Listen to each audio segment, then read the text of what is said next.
Olá, alunos e alunas. Hoje nós vamos falar sobre as histórias em quadrinhos. Nós temos diversas histórias em quadrinhos aí que circulam, tanto no mundo como no Brasil também, né? Nós temos a Turma da Mônica, temos a Mulher Maravilha, temos histórias da DC Comics, como Capitão Marvel, National Comics, outras histórias também da Marvel, e todas elas trazem uma linguagem verbal e não verbal, com histórias narradas utilizando os balões, e que nós vamos ver um pouco sobre isso. Mas primeiro vamos ver quem inventou as histórias em quadrinhos, né? Então, a primeira história em quadrinhos HQ moderna foi criada pelo artista americano Richard Outcault em 1895. A linguagem das HQs, com a adoção de um personagem fixo, ação fragmentada em quadros e balõezinhos de texto, surgiu nos jornais sensacionalistas de Nova York, com Yellow Kid, o Menino Amarelo, diz o historiador e jornalista Álvaro de Moya, autor do livro História das Histórias em Quadrinhos.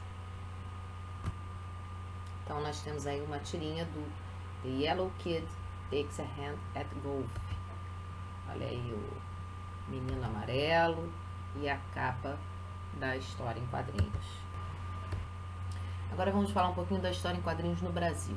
No Brasil, a primeira revista em quadrinhos chamou-se o Tico Tico e foi publicada em 1905 pelo periódico O Malho.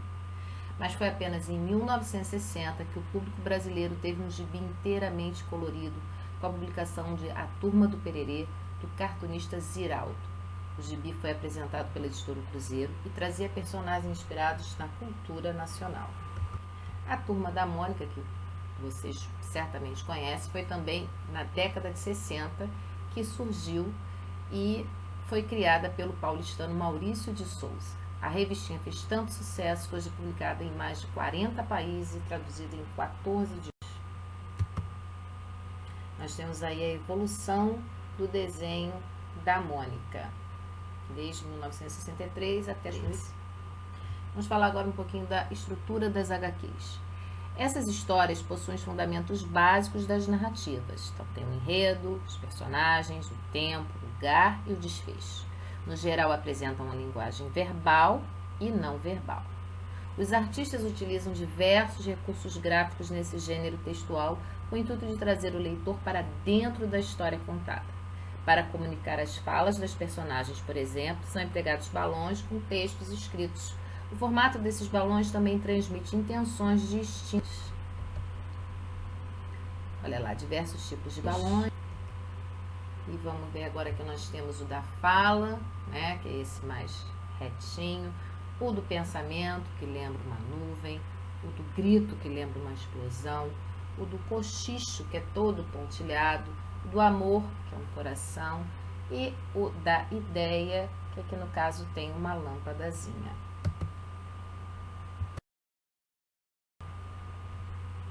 Outra característica marcante das histórias em quadrinhos são as onomatopeias, que é uma figura de linguagem. É uma palavra escrita para representar um som.